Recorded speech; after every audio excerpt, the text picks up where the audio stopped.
বাংলাদেশের ইসলামী রাজনৈতিক ছাত্র সংগঠন ছাত্র শিবিরের ৪৮তম প্রতিষ্ঠাবার্ষিকী উপলক্ষে বরিশাল জেলা ছাত্র শিবিরের আয়োজনে আজ বৃহস্পতিবার সকালে ঢাকা বরিশাল মহাসড়কের গৌরনদী বাস স্ট্যান্ডে বর্ণাঢ্য র্যালি ও আলোচনা সভা অনুষ্ঠিত হয়েছে। র্যালি শেষে অনুষ্ঠিত আলোচনা সভায় বরিশাল জেলা ছাত্র শিবিরের সভাপতি মোহাম্মদ আকবর হোসেনের সভাপতিত্বে প্রধান অতিথি হিসেবে বক্তব্য রাখেন আসন্ন জাতীয় সংসদ নির্বাচনে বরিশাল ১ আসনে বাংলাদেশ জামায়াতে ইসলামী মনোনীত প্রার্থী, বাংলাদেশ মজলিসে মুফাসসিরিন কেন্দ্রীয় সহসভাপতি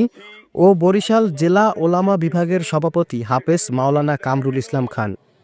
অন্যান্যদের মধ্যে উপজেলা জামায়াতের সেক্রেটারি মোহাম্মদ বাইজিদ শরীফ, পৌর জামায়াতের সভাপতি আলহাজ মাওলানা হাফিজুর রহমান, জেলার নেতা আমিনুল ইসলাম সবুজ, সাইয়েদ আহমেদ, আব্দুল কাদের, শাহাদাত হোসেন, মাহমুদুল হাসান, গৌরনদী উপজেলা ছাত্র শিবিরের সভাপতি মোহাম্মদ সাইফুল ইসলাম সজল, সেক্রেটারি মোহাম্মদ মাইনুল ইসলাম পলাশ, সাবেক সভাপতি মোহাম্মদ সেলিম, পৌর ছাত্র শিবিরের সভাপতি আব্দুল মুমিন, সেক্রেটারি সিয়াম মাহমুদ, কলেজ ছাত্র সংসদের সাবেক সাহিত্য সম্পাদক শাহ আলম কবিরাজ, আগলঝাড়া উপজেলা ছাত্র শিবিরের সভাপতি মোহাম্মদ কাইফুর রহমান, সেক্রেটারি মোহাম্মদ আকাশ আহমেদ, উজিরপুর উপজেলা ছাত্র শিবিরের সভাপতি মোহাম্মদ গোলাম কিবরিয়া টিপু, সেক্রেটারি মশিউর রহমান,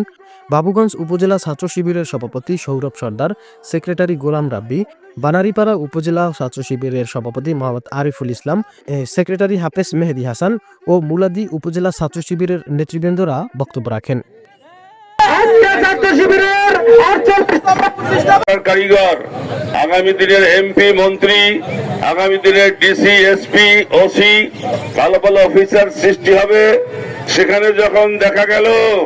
টিএসসির সামনে জোড়ায় জোড়ায় অবৈধভাবে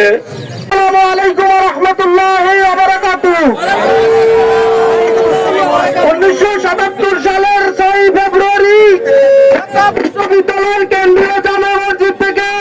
এই ছাত্র শিবির প্রতিষ্ঠা লাভ করেছে। আজকে ছাত্র শিবিরের 48তম প্রতিষ্ঠাবৃন্দ এবং সামনে উপবিষ্ট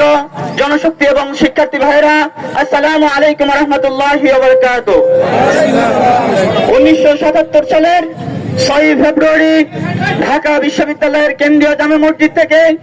6 জন ভাইয়ের মুরব্বী ভাইয়েরা, আসসালামু আলাইকুম ওয়া রাহমাতুল্লাহি ওয়া বারাকাতুহু। বাংলাদেশ ইসলামী ছাত্র শিবির 1977 সালের 6 ফেব্রুয়ারি প্রতিষ্ঠিত হওয়ার পর থেকে বাংলাদেশের একমাত্র